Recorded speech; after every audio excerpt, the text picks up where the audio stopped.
This is part 2 of our series on the mindset shifts you didn't know you needed. Join us as we continue this discussion.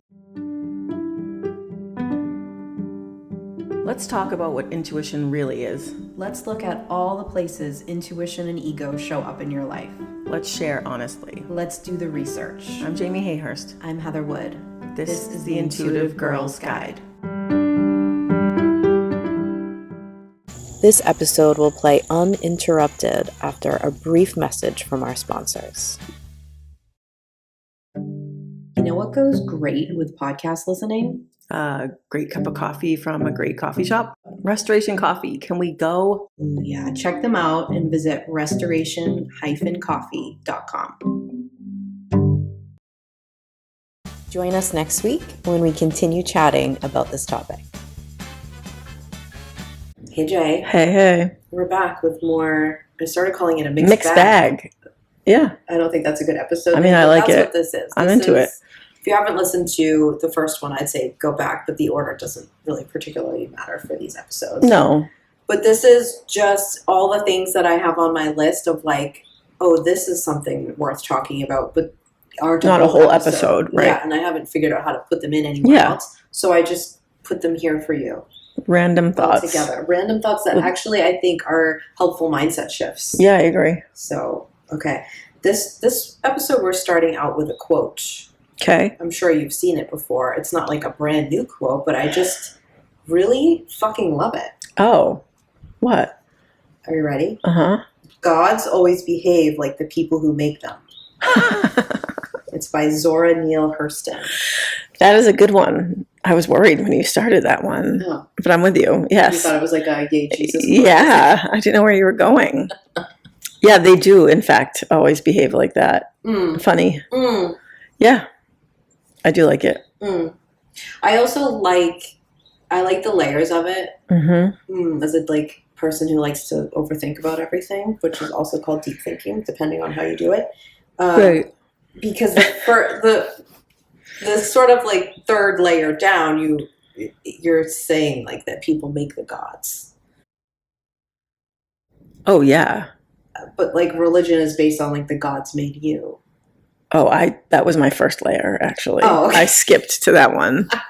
You went right to that layer. Of course you did, Jamie. Yeah. Of course you went to the deeper layer at first. Well, yeah, I mean that just is based on my own religious beliefs. Right. Yeah. You know what I mean? 100%. Right. As two non-religious people who were raised in religions and chose to leave. Right. Again, it's not like I think all people who are in religion are bad or making a mistake. It's not. But there's this like real cognitive dissonance involved in religion.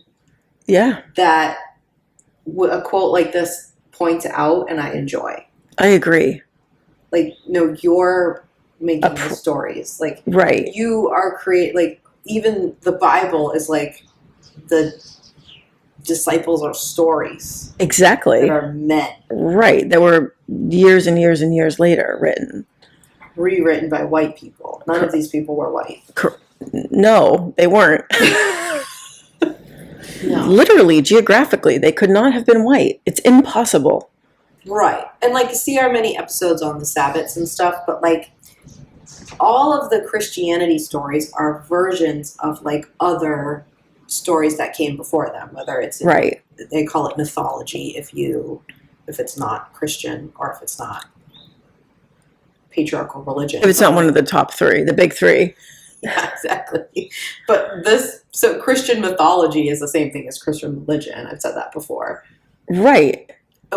So like all these stories are different versions of stories that have already come before them. They're not new stories. They're just like the white man version of these stories. Yeah, they just adapted these pagan stories. Like Roman conquerors and things like right, to get you on board, right. And to control you. Correct. So the gods behaving like they have, there's no consequences to them. There's no like accountability or responsibility on them, but like they have all the power. Right. Does that sound familiar? Yeah, exactly. Right. It's a setup. So just consider that. But listen, it's also true outside of religion. If you're looking at like pagan stories and things like that. True. Like the gods and goddesses all behave in a way that reflects the people, and it reflects what's important to the people at the time. Like everyone's always like, why is everything about abundance? Why is everything about fertility? It's like, because people were starving, Jane. People were just trying to survive. Right. That was the main thing they were worried Right. about. They were just trying to live. Yeah. Right. So I like all the layers of that. Yeah. Yeah. I'm with you. I'm trying not to say like 20 other things. Yeah. But I could keep going. But like just maybe sit with that. Mm-hmm. Or quote it to someone that needs to sit with it. They don't want to. Okay. I know. This next one is like a real popular TikTok quote at the moment. Oh. But I like it, so I'm going to What? say it. The healed version of me is meaner. Oh, yeah. I've seen that. Yes, it is. Yeah. It should be. Yeah. And I would actually challenge it a little bit to say it's just more honest. I mean, there are some people, one could argue, Okay. there are some people that the healed version of them is kinder or nicer or more empathetic or more compassionate, right? Yeah. But in general, Yeah. what this society wants of all of us Yeah. is to be quiet and subservient and Suffering in silence. oppressed and suffering in silence. Mhm. So, theoretically, to heal from that, you should be meaner. Yes. And I think especially when you think about how women are conditioned by society to behave, Mm-hmm. which is like martyrdom, Right. very suffer in silence, sort of submit to sacrifice their own selves so that other people can be comfortable and successful and happy. Yeah. Right? Like that should be your main goal in life, is Right. to do those things, at least according to patriarchy. That's how they're conditioned. Yeah. In this like politeness, right? And to never like have any sort of confrontation, like all these kinds of things. So when you heal and you stop performing that and you stop abandoning yourself, like we said before, I don't actually think it's mean. I think you just become like a better advocate for yourself and for the people And around that's what you. society thinks is mean. It's mean because it's such a leap from just keeping the peace all the time. Yeah, I was going to say that my own personal layer to that quote is that, yeah, the healed version of me is meaner, but that's also something I've always worked on, is that for me, having a boundary felt really mean. Yes. Yes. And I had to unlearn it isn't mean. That it isn't mean to hold a boundary. So it's almost like a wink and a nod. Yes. You know. You're right. It feels meaner. It feels meaner because I've healed that part of me and that programming. Yes. Right. Even still, there was many moments where a woman will just really ask for something she needs and sort of apologize to me for it. Yeah. And I'm always like, no apology needed. That doesn't hurt my feelings. You saying that you need something or expressing something, that does not hurt my feelings. And listen, I'm someone whose feelings get hurt real easy. Same. So if you're not hurting my feelings with that, you're not good. hurting anyone's. Right. You're hurting your own a little maybe because it feels uncomfortable. But yeah. Yeah. I mean, white men get to behave that way. They're not called mean. No, not like we are. No. Okay. Again, I could say more things, but good if you feel like it's meaner. And then just work on the fact that that's not mean. Right. The next one is accusing witches of worshiping the devil is still centering men, and witches don't center men. Oh God, that's a good one. That's a good one. I mean, it's layered too because the label of witch was a kidnapped term, right? Correct. It just meant expert, and they said, these are people who worship the devil because they wanted to outlaw paganism and they wanted people to become religious. This is all a tool, right? So then people started calling other people witches to create fear around it and saying that they worship the devil. Correct. But the devil didn't exist in pagan culture. It only existed in patriarchal Christianity and those religions. Right. Like, yes. So you have that like it doesn't even exist in their belief system. Correct. To have a fully evil or fully good entity that wouldn't make sense in paganism. So there's line number one. And line number two is the idea that they would still center a man. Right. Even though they're fighting against the patriarchal takeover. Well, and they were vilified Yeah. for being women who didn't need men, who didn't live with men, who lived outside of those patriarchal norms. Yeah. They were literally hung and burned. Because they owned land. Right. Yeah. As a woman. Like, right. Do you know or they didn't get married. Right. Literally. Or their husband died. Exactly. And they didn't get remarried. Right. Yeah. Exactly. They didn't they were burned. center a man. Right. They were targeted. Right.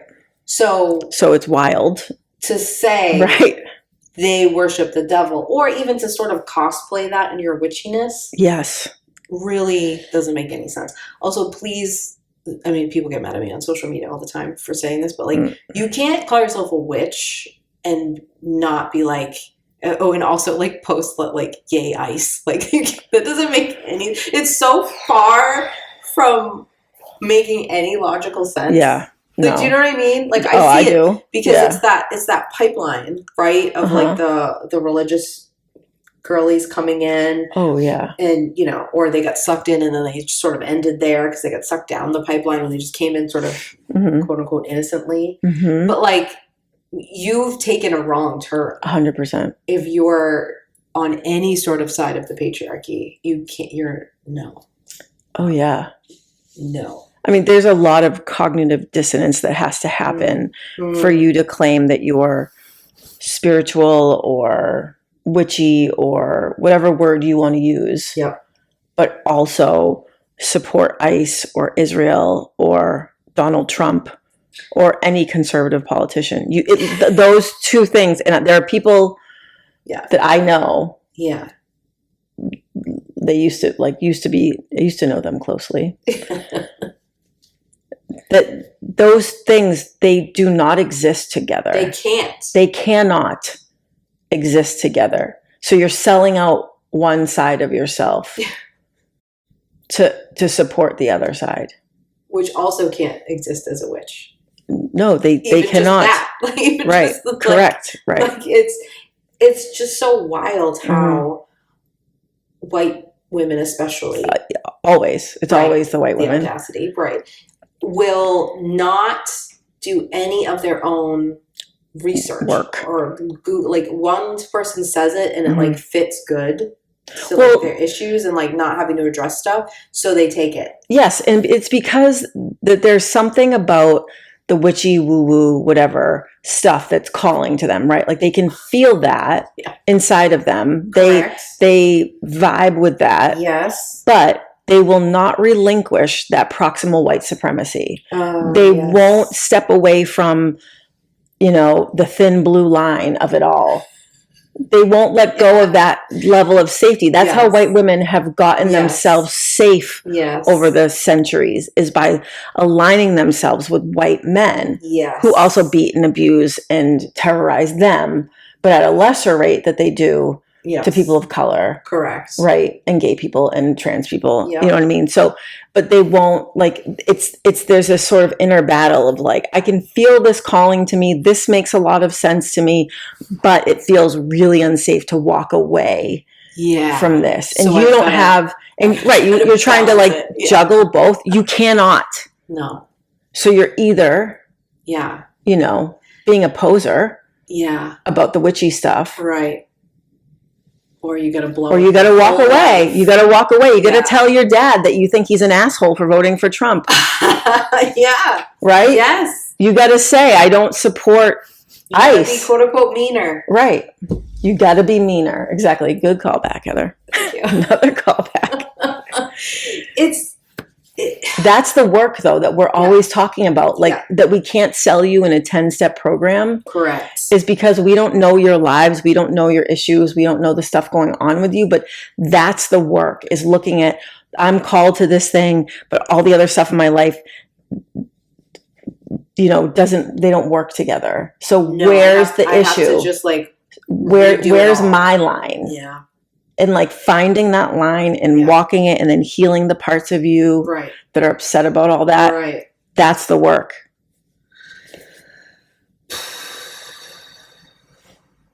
It's tough, but you got to do it. Yes. You want to be a poser for the rest of your life? Yuck. I think for me, I don't even think I could be a poser if I tried because I'm not good at fitting in anyways.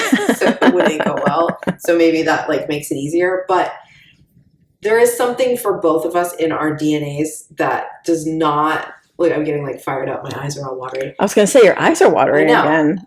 That does not allow for that. Like, we've had many a conversation. We just had one where it's like, I can't perform peace in a place where there isn't it. Correct. I can't go to this thing and support this and support you. I can't not have a conversation with you. I can't not call out that terrible thing you said or did. Like, right. I don't have that in me. I have to. And it's not like this brave choice. Mm-mm. It's that like my literal system crumbles. I can't. No, right. I feel so connected to what's important to me that like I cannot let things pass. Right. I cannot pretend to be a part of this group. I cannot just ignore all the stuff in the past and come if there's never even been a conversation about it. Like, yeah, I can't perform peace for you when it doesn't exist there. Exactly. And I cannot do it. And so there's like this little part of me that like when these other people who like, I guess they're good at performing this, like it starts to crumble around them. There's this like little sadistic part of me that's like kind of happy about it. Yeah. It's like I've had to like suffer the consequences. Yeah, welcome to the club. Like the strong like, moral compass, not of like patriarchal religion, but of like my own feelings. Right. Like, I'm sorry that that's a little hard for you, that you're going to have a hard conversation or disagree with someone or maybe not show up to that. I was going to say, you could just walk away. But people don't want to do that because they don't want to lose this like real comfortable security and they think it means these other things about them. But to me, I can't buy your cop out. No, and I can't sacrifice my nervous system for you anymore. I can't. No, I'm not sacrifice any of it. Like my peace, my inner peace, my nervous system, like what feels right and wrong, my own sense of self and justice. I can't sacrifice that any longer. And I did for so long. And guess where it got me? Nowhere. In a worse spot. Right. Stuck with a bunch of jerks. Right? Because a jerk parade. A jerk parade. Exactly. Met Gala. Exactly, because I was sacrificing myself to for what? To get the approval of, which you probably didn't get anyways. No, despite the sacrifice. They don't. They still don't like me very much. Same. So yeah. Well, that actually segues really nicely to my next question, which is about playing small. Mm. If you want to really know where you're playing small, you can ask yourself this question: how much of what I'm doing, my behavior, whatever, is motivated by the fear of making other people uncomfortable? Oh, yeah, that's a tough one. Probably a good amount. A lot. Yeah. Unfortunately. Well, this goes back to this little issue that I work in therapy a lot on, which is trusting other people. Yes. Not sacrificing yourself, abandoning yourself to make other people comfortable for the fear that they're uncomfortable is an act of not trusting all of those people. Mm-hmm. Now, I'm not saying that all of those people are going to behave correctly. They're not correctly like support of you. Right. With good intentions. And grace, right. Grace, yeah. But I am saying that you're not giving them the chance and then creating a boundary if they don't. You're just self-sacrificing on the assumption that they're unable. Yes, exactly. It's a little insulting. It is. To the other people. Yeah, and listen, it's about you. Mm-hmm. In my situation, it's about me. It's always about you. Yeah. It's always only ever about you. Control is you and I's drug of choice. Mm-hmm. Okay? Caffeine would be my other one. You've recently let that go. You've left me alone. I'm off the caffeine. Addiction. Yeah. But, like, do you know what I'm saying? Like, we want to control our egos when it's unsafe. We're like, how do we control this shit? Mm-hmm. How do we control the narrative? How can we control how everyone sees us? Exactly. How do we control the results of this? Like, that's what happens. Right. And so when you're doing that, despite the fact that you're just doing it because you're afraid, what the message you're sending is like, I don't trust any of you bitches. Exactly. Right. It hurts people's feelings. It does hurt people's feelings. Yeah. My feelings would be hurt. Yeah. if Right. someone made me feel like that. Yeah, or someone wouldn't trust me with like their Stuff. their bigness, Mm-hmm. their light, their thing that they did really well. They didn't want to tell me. They might think that I would react badly to that. I would feel insulted because like I'm going to cheer the loudest probably. Exactly. You're missing out on it. Yeah. Yeah, I agree. So Mm-hmm. yeah, looking there. All right. This one, this is a term that people use without thinking, myself included. And its origins are so patriarchal. And when you think a little bit more about it, you're like, oh, wait. What? And it's like going all in. Okay. So it's sort of like the concept of like burning all the ships. Yep. So it's like, oh, you want this thing? You should go All in. Right. Exhaust all the resources. It's Right. the patriarchal story. I can't recall exactly the people involved, but like this guy goes to conquer this area and he Mhm. like burns the ship so that you can't escape Can't and leave, flee. right, You've yeah. got to conquer. Fight. Yeah. I mean, that's gross. Yes. So what you're saying is like, I'll sacrifice everything, including like potentially like living. Right. Like I'll die. Yeah, it's a here to very get black this. and white thinking. Right, but it's also like really ineffective Yes. because there's no focus on desire. There's no focus on how your nervous system's doing. Safety. I mean, I know the answer to this, but like, have you ever tried to manifest shit when you were like unwell Mhm. and then tried to manifest shit when you were like in a good place? Right. And do you know what those two things? They're very different. Yeah, very different. Very. Yeah. Very. Yep. So the idea of going all in actually is a terrible idea. Okay. Don't go all in. Don't go all in. Right. Work hard towards what you want, Right. but like not at the sacrifice of your own The cost. well-being. Yes. That's a terrible idea. And have a backup plan. You don't negate the thing you're trying to manifest by having a backup plan. No. I hate when people say that. Yes. That's crazy. Right. Maybe you don't create a plan, you just go for it and know like, well, wherever I land is cool. Right. I'll figure it out. Yeah. That's fine. Right. But no, have a plan. second plan. Have a second option. You're ignoring your ego if you don't have a plan B because Yes. your ego's really scared about something. So you've got to like modify based on that. That's true. Mm-hmm. So don't burn the ships and don't go all in. Okay. I did write this down. This is my words only, but I wrote like manifesting is actually about embodying things, not about conquering them. That's a great point. Thanks. That's a good point. Thanks. Yes. You just have to grow and tell better stories to yourself and you'll manifest the thing. Right. And that's why manifesting is more about focusing on how you want to feel and not what you actually want. Ooh, yes. Exactly. Because it's easier to embody those feelings than it is to embody the thing. Right. You can't embody an outcome.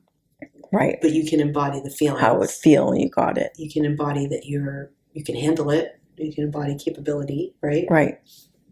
Yep. People don't like that. They don't like that. They really don't. I don't think Mel Robbins would like that. Oh, people are finally starting to get You've been it. saying it for so long. I know. We talked about her, I don't even know when, a while ago. It wasn't a whole episode about her, but No. we had like a whole chunk of an episode where we talked about her. Yeah. And now I'm seeing people really starting to push back because she's pushing AI. Yeah. She took a big Her and, fat paycheck. Reese Witherspoon. Yeah, they took a big paycheck from some company about pushing AI and how we need to like cozy up to AI, make friends with it. No. No thanks. No. See our episode on solar punk Yep. and the internet. Yep. Exactly. Or just any Or episode. exactly. Because we probably But no, complain about it. Mel wouldn't like that. No, it's No. kind of the opposite of let them. Mm-hmm. I think don't let them. Don't you dare fucking let them. No. No. Okay. Let them. Don't let them. Also, bad. don't steal poems from people, which is how that all started. I mean, it's really not that hard to credit something and to let someone else get what they deserve as well. It's really not. No. Okay.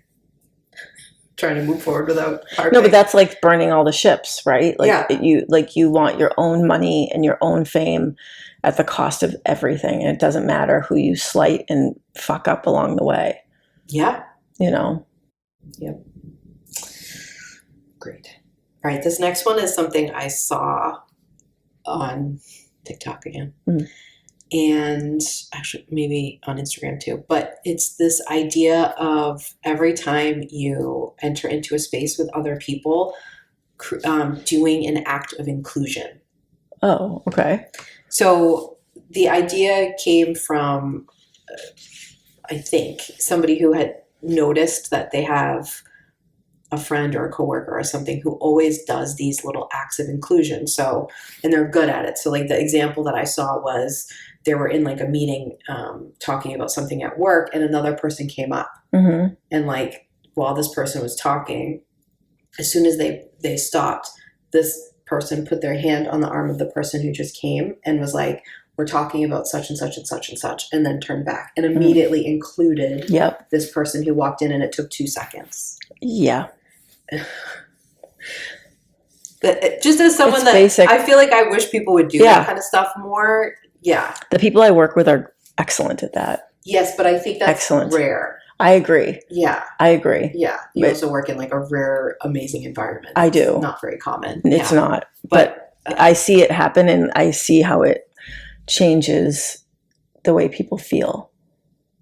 Yes. Yeah. It changes it, but even not just for the person you included, it makes it better for everybody. Everybody. You just give everyone, okay, now we're all right. Exactly. Like it Reset. It. Yeah, exactly. So they were challenging themselves that whenever they were somewhere to do an act of inclusion, and like an act of inclusion can be just complimenting somebody. Yeah. You're like, oh, I noticed you, and yeah, it could like. It depends how far you want to take it, but it could be like paying for the next person's coffee, like including their order in your order. But like just trying to think in the way of like inclusion. It doesn't mean you have to include everybody in every single thing that you're doing. I'm sure somebody will argue with me. Yeah, right. But it does mean like what little ways can you do that? Yeah. To me, like the thing I hate the most is when people leave other people out. That's just really rude. It like stabs me and grinds my gears. I just really... Well, as the misfit, yeah. As the misfit, as someone who rejection is their top fear, like the leaving out of people to me is just like really fucking petty. Agreed. And easy to rectify. Yeah, it's not super hard to think about other people. I'd like to do it less, to be honest. Agreed, exactly. But yeah, agreed. So it's just these little tiny things that you can do if you're somewhere and you notice like someone's just entered or someone's just walked out, like. You don't have to be the person that comes and like make sure someone feels welcome, but like you should be. But like you could just do a little thing that makes somebody feel like they're included in a thing that you're doing. Yeah. You know? Yes. I agree.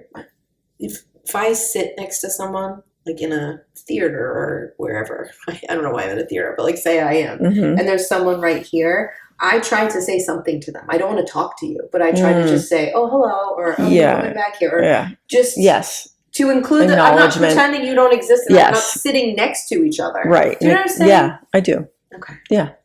So I like that. I like that idea of inclusion. Yeah. It's also very matriarchal. Of course. Patriarchy's not going to like it. No. Okay. This is another like common one, but I just wanted to mostly say it to you so that you would have an opportunity to rant about it. Oh, thank you. The quote, if you think you love freedom but don't care if it applies to everyone, then you actually just look privileged. 100%. Yeah. I mean, that should be a given, right? It's not though, Jamie. It's crazy. The idea that freedom only applies to you or to a certain group of people, that's not freedom. No. It's privilege. It's just that your group, your whatever, is more special or more deserving or whatever, and that's why you like it. Yeah. Not because it like I want freedom. Yes. Because it means that everybody is safe. Yes. I want everyone to be I want to be safe. Yeah. I don't ever want you to tell me what to do with my body or my family or my house or whatever. I want to be safe and I want to have the freedom. Yep. I know, I just said freedom. I mean real freedom, not like America freedom. Like real freedom and real safety in my life and in my body. Yeah. In my brain. And unless everybody has that, then I don't have it. I was just going to say, you don't actually have it. Right. It just means they haven't gotten to you yet. Thank you. Which is where we are. Yes. Like, that's what you're seeing with all this, like, the morning after pill, all this stuff it's back in the Supreme Court. Like, they're coming for us. Like, they're actively, openly coming for our bodies. Yeah. And birth control is next. Like, we're on the chopping block. Just because you're white and privileged doesn't mean that it's not your turn soon. Exactly. So the sooner you start, I keep interrupting you, the sooner you start advocating and fighting and speaking up for other people, the better, because it means it might not get to you if you're on, like, the privileged rung of the ladder. Yes. I mean, don't apologize. I literally said this because I wanted you to rant about it. Yeah, so you can interrupt as much as you want. Yeah, I don't, it's not fair. Like, if you're a nice person, if you're a decent, kind person, you shouldn't be happy with anyone being taken advantage of or being harmed or having their rights taken away. Yeah. I mean, there's a lot of examples I can give, but I'm just going to give this one.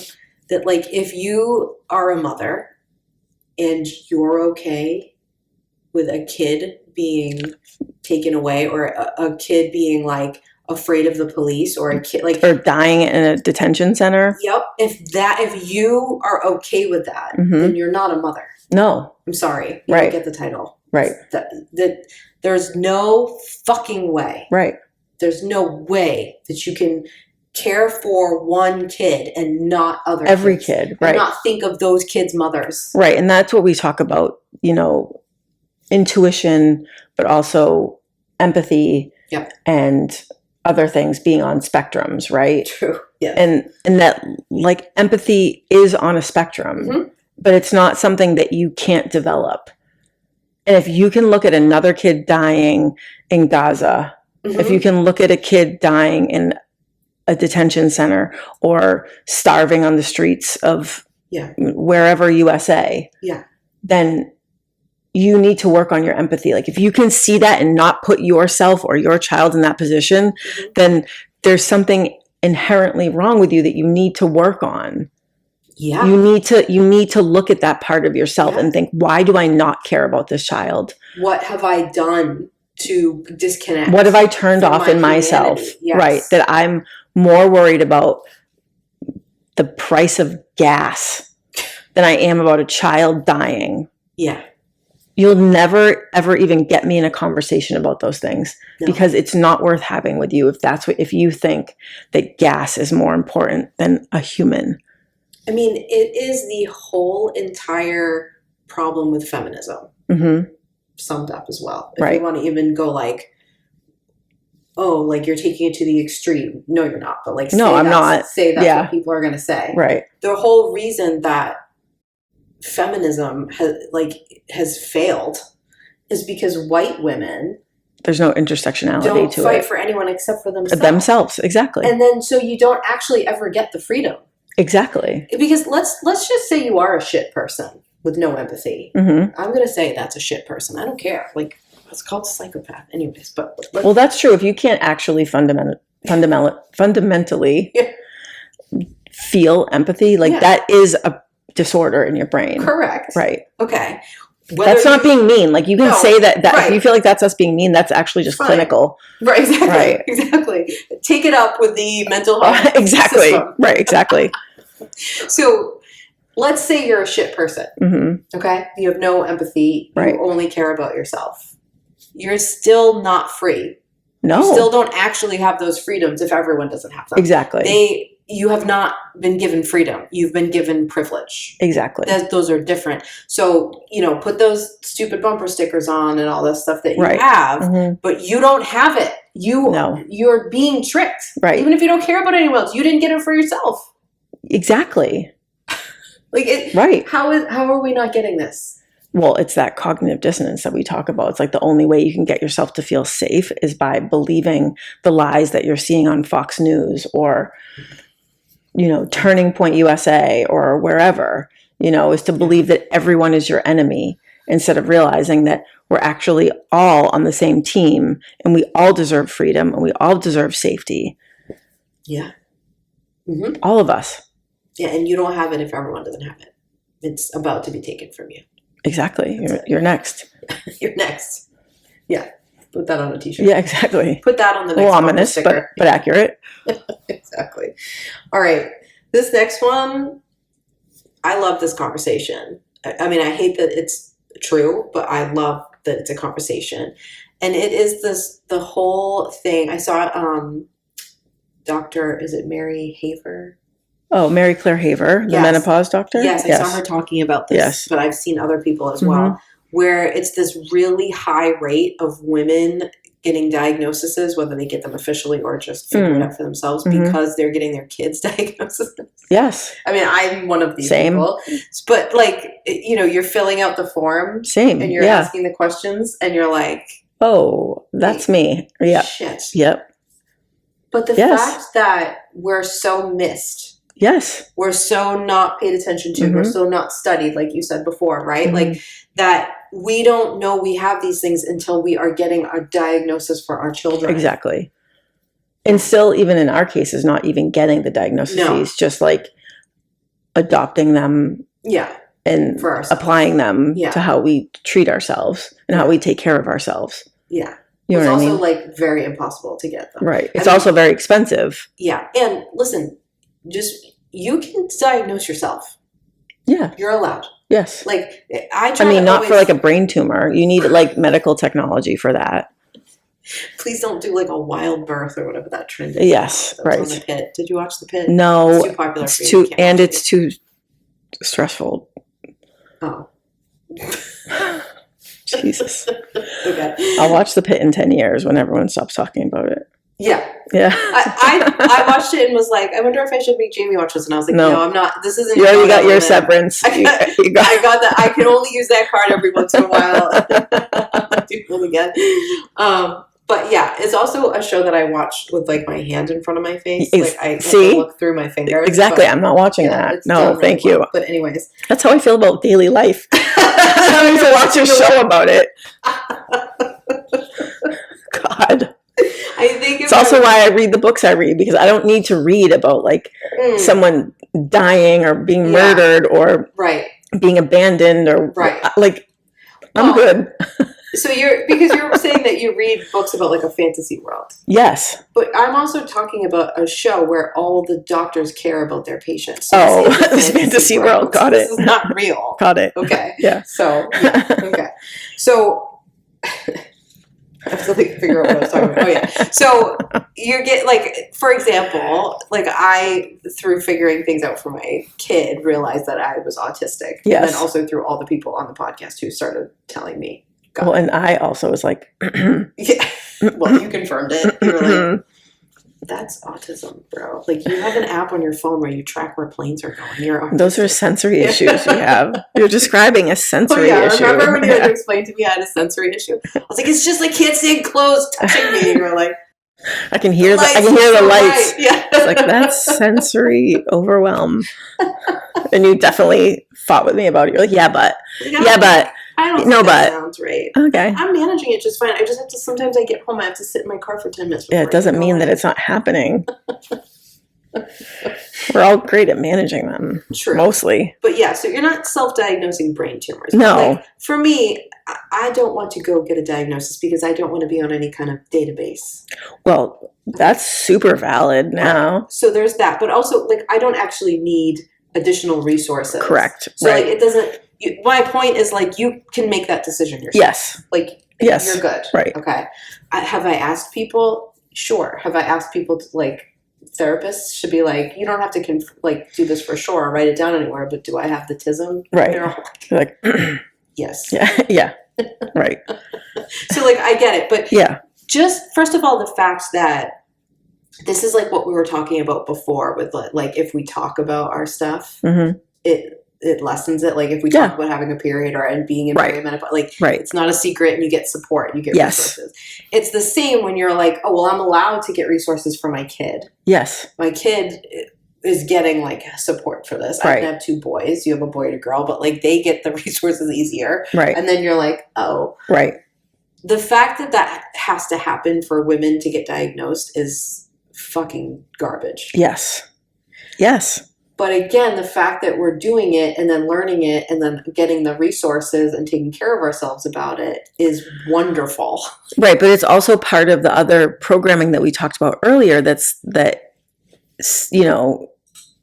sort of forces women to not be problematic, to not be too loud, to not be needy, to worry alone.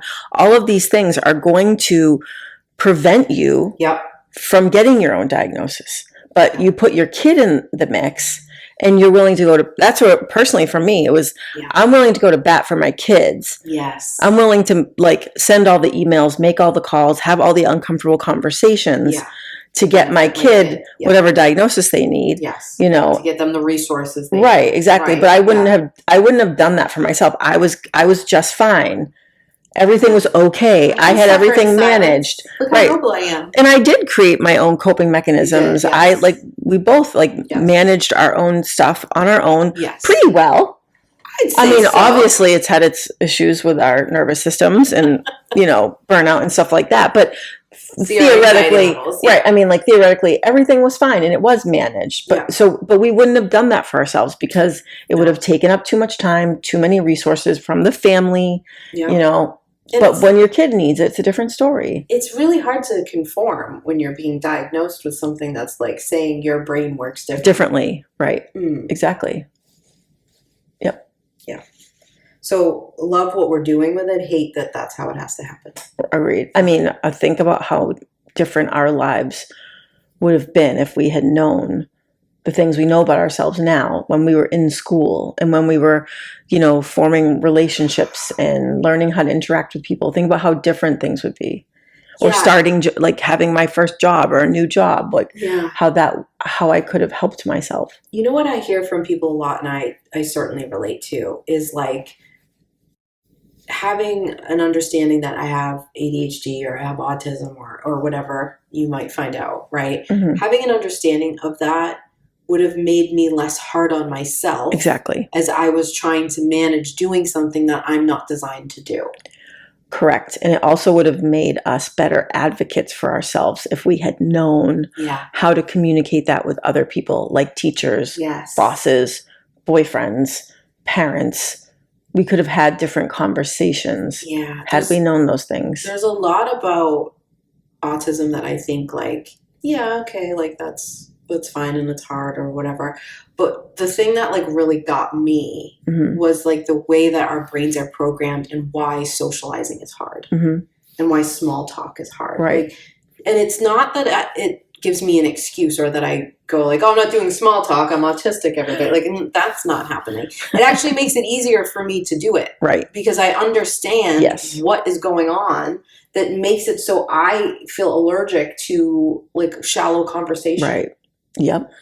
Exactly. Do you know what I mean? Yes. So if I understand that, then I can do it because then I understand why someone else needs it from me. I understand that it does something to help them connect to me. I don't need that step, but they need it. So I can put it somewhere and I can do something with it. Yeah. But when I didn't understand that, I just kept beating myself up for being such a weirdo. And why can't I just do that? And why am I the mother that sits with all the other parents at the sporting events? Yeah, or think about the time that you wasted berating yourself or worrying about it or trying to figure out why you're like this. And you get that time back. Yes.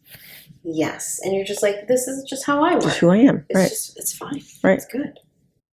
Patriarchy becomes obsolete when we build matriarchy systems. Mm-hmm. Okay. I think I have a controversial opinion about something. Okay. Shocker. Yeah. Shock to the world. Right. I don't actually mind when people say stuff like smash the patriarchy. Yeah. People are but that's patriarchal. Yes, you're using patriarchal language to say that. I agree. But matriarchy, and I think we should call that out and we should be aware of it. But matriarchy isn't aggressive. No. Matriarchy does fight and call it's very protective yes, and it does dismantle systems and it yes. So Do you know what I'm trying to say? Yes. Like, there's this whole movement to not use that language, where I like the idea of the movement, but I think it should be instead, because I think you shouldn't always just use that language. Right. If you're just like, let's, conquer patriarchy. Got it. I get that you're out. It sounds very patriarchal. Yes. Right. But so you do need to fight against it. You do need to scream and yell and boycott and do all of those things in the patriarchal system. Yeah, but you're also in the patriarchal system that you probably need to speak to it.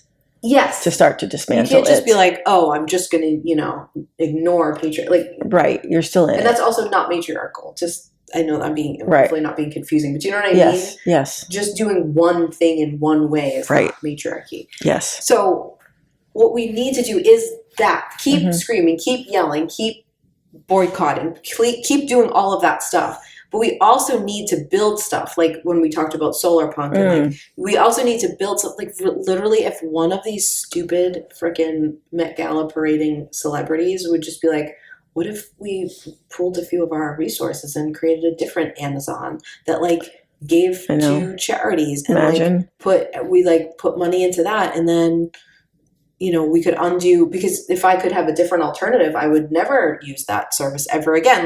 If you build something in its place, that's actually how we're going to completely get rid of it. Yes. But it doesn't mean that you don't keep screaming. Exactly. And smashing. Yes. Does that make sense what I'm trying to say? Yes. It isn't one or the other. Right. You need to approach it from all angles. Yeah. Right.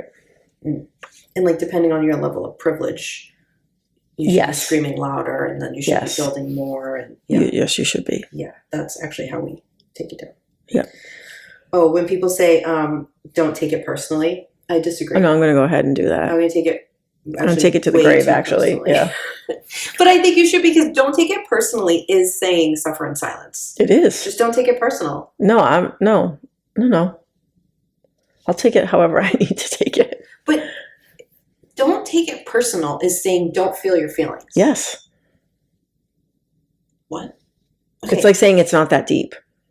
No, it generally always is that deep. It's actually way deeper than you think it is. Absolutely. Always, all the time. Yeah. And there are some things you should not take personally. I get that. I get that most things that people do are actually about them. Correct. But it doesn't mean that you're not affected by those behaviors or actions and that you don't get to have feelings about them. It's telling someone to shut up. It's having a boundary about it.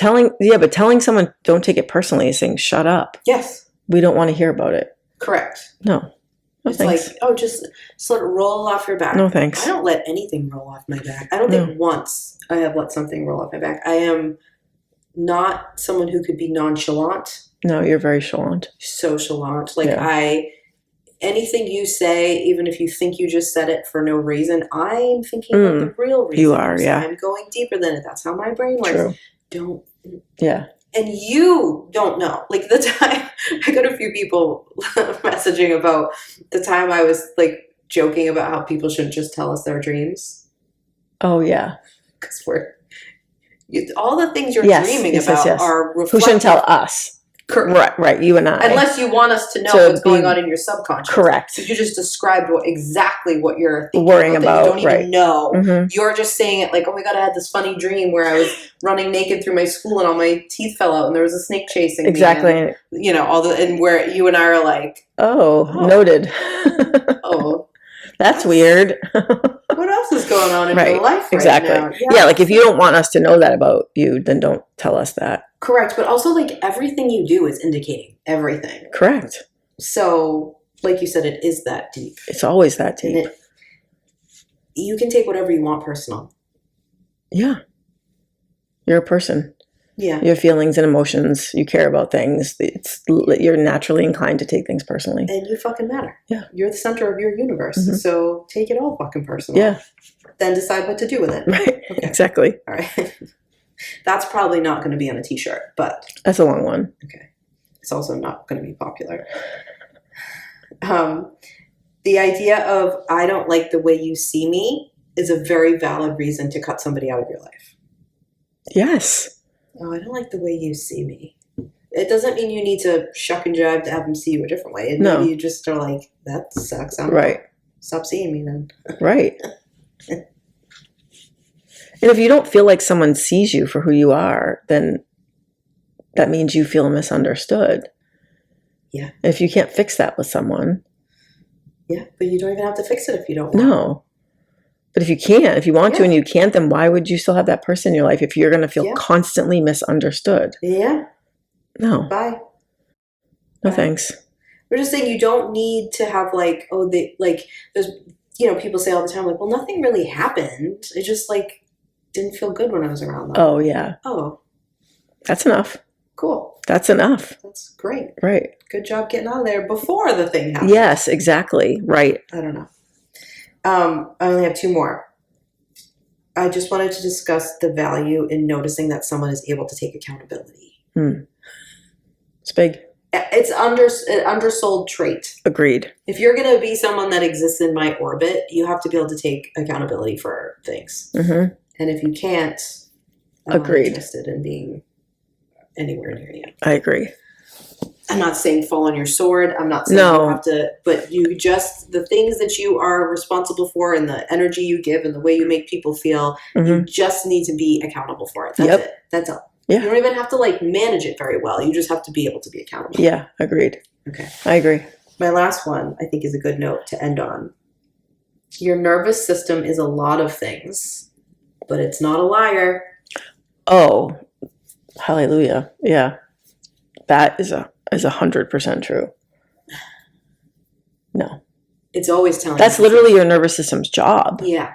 Is to tell you what's going on. Yeah, so if every time you go somewhere and your nervous system feels like garbage, right, you got to look at that. If every time you're around someone and you leave them and your nervous system is feeling like garbage, and your nervous system might be overreacting. It might be easily triggered because of things that have happened to you. It doesn't mean that you cut off every single person that you feel like a little wonky around. We're not saying that, but there might be overreactions. But the truth under that overreaction is accurate.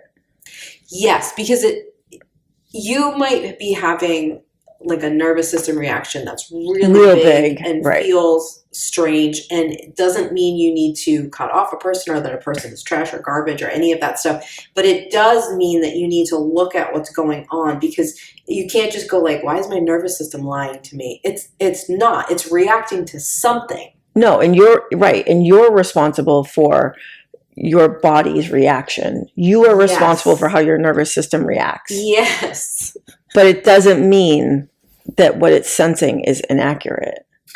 No. You can't fly off the handle. No. You know what I mean? You can't have a big activated meltdown about something. No.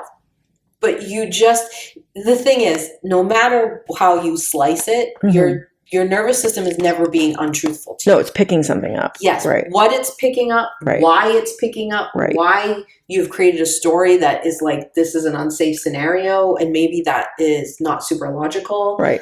All of those things are very valid. I'm not saying, my nervous system's pissed off, I need to never do this thing again. Right. No. You never do anything. Right, exactly. But what I am saying is that it is not lying. It is not wrong. It's just it's like a gauge. Just a warning system. Going, you got to look at something, and you can't just ignore it or think it was a fluke or whatever. Right. No, there's no flukes and there's no lies. Mm-mm. Right. You listen. Yeah. Yep. So that's what I would like to end with. I like that one. So what did you think of my mixed bag? I loved it, actually. Okay. Yeah, I thought it was great. Okay, thanks. Well done. I just was I don't know how to title this episode or these 2 episodes, but there's a bunch of things that I'd like to say and talk about and give people to think about. And I'll just mush them all together. Perfect. Okay. I like it. Well, I think now we need some coffee. What do you think? You do. I do, yes.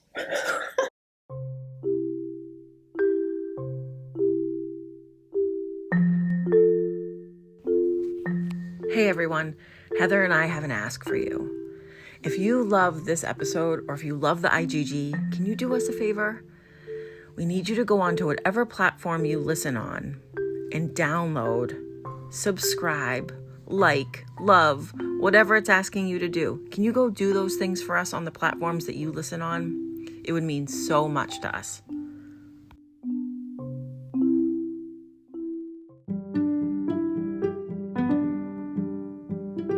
Thanks for listening to our episode. For a way to get in touch with us, please visit our website, intuitivegirlsguide.com. We love hearing your feedback on our episodes.